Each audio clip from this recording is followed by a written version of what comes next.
So this is spiritual experience. There's a few chapters called spiritual experience, and like I'm very funny when I cook. Like I'll always cook. It's better. Like one of my good friends. Most of my good friends know, like, what are you cooking? It's like Ashley number blah blah blah, because I always make it a little bit different. I've had some really powerful spiritual experiences in my life, in sobriety and whatever, not in sobriety, like smoking pot, lightly drinking wine, whatever it is. Just smoking pot for 2 years, all kinds of different things. So, the one I'm going to tell you about now happened in sobriety. It was a year and like 2 months sober. And I had come back from a trip with my ex-husband, and we had gone to Helsinki. But it was like London and then Helsinki. So my body was completely, what do you call it? Your circadian rhythm was completely off, but I was so happy. You know, it was like life was good. Like I was working. I had this client turned boyfriend that was like super awesome. And sorry, I say awesome. Anyway, the flight.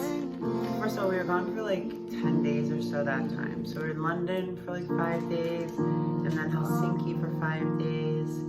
And the flight back from Helsinki, I think might be the longest flight I've taken. It was 22 hours.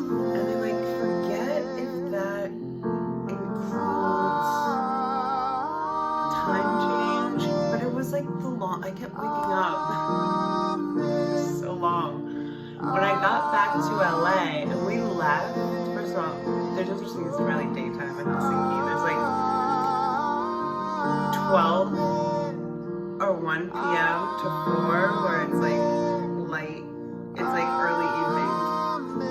It's like dark there. It's so funny. But then it's quite schizophrenic because there's like a whole month in the summer where they have no night. It's just day for a month. Anyway, when I arrived back to LA, my friend was staying at my house and taking care of my dog Shiva, and so I gave her a hug and everything, and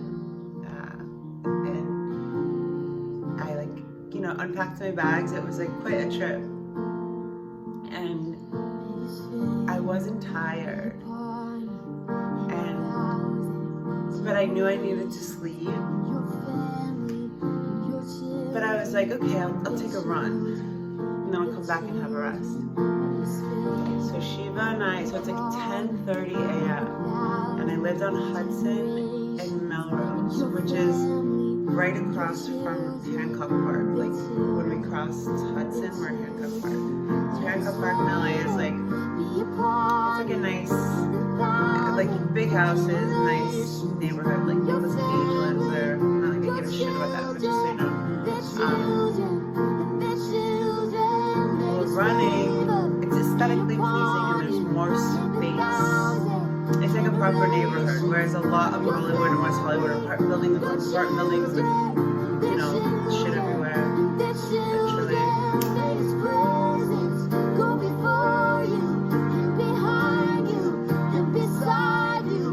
We're jogging, which we did a lot. So we're jogging, we're just gonna do like a quickie. Run, I just wanted to get my heart rate up, like thinking that would like help me go to sleep for a couple hours, whatever.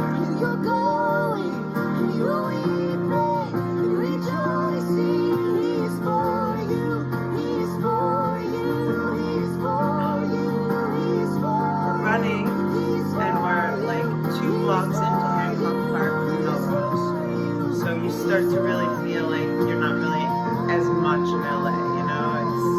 It's also a very Jewish area, like Beverly is there too. So you also have like the Hasid and the very conservative Jewish people walking on Saturday, so it feels like surreal. I arrived on a Saturday or Sunday, and we're jogging, and I was feeling gratitude. I was feeling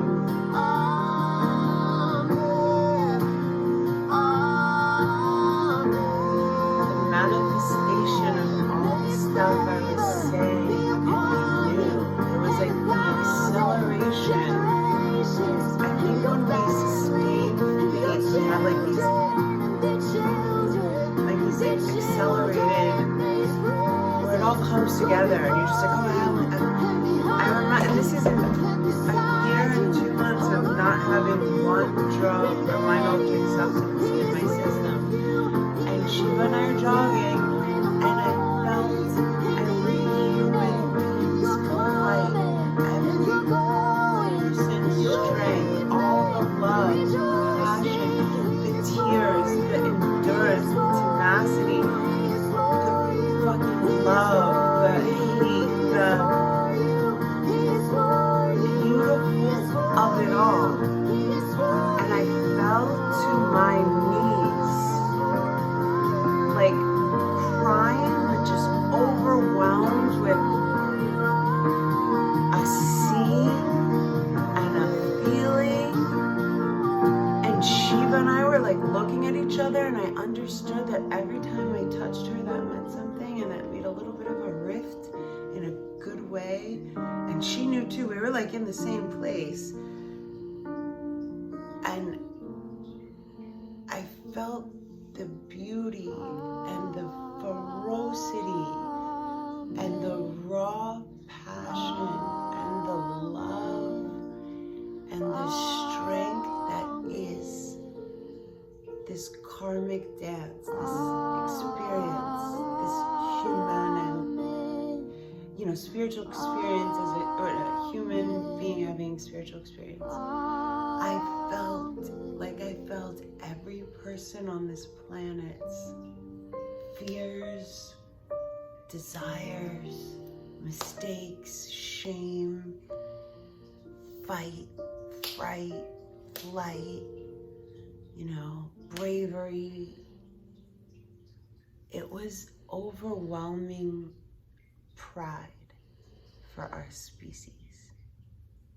And to be a part of it and to understand this very We got together with Pastor Chris and Pastor Stephen on Thursday to just Look at some hip hop up in this joint. Some very special. The American Dietetic Association. I forgot my train of thought because YouTube wants that, so I'm going to get it back to be a part of it. I cried, but like happy, and I had the energy of 100 women. No, I felt very strong. No, I did though. I didn't sleep. I think I went back and I started writing, and I wrote, inhale love, exhale either fear or not love. I remember I was like, I have to write everything down, but I have to pet Shiva as well. That has stayed with me forever, and forever I will be blessed to know that this is a karmic dance. We're not meant to know all the ins and outs, nor should we. But just to be a fucking part of it. And to know that if you're wearing positive pants, you cannot lose. Even my birthday suit is positive pants. My dad, it was such a boss. You're such a boss. He always made things funny. Like, there was nothing. And I'll close with this. Don't take anything in this life too seriously, because none of us get out alive. My dad said that all the time. All right, love you guys.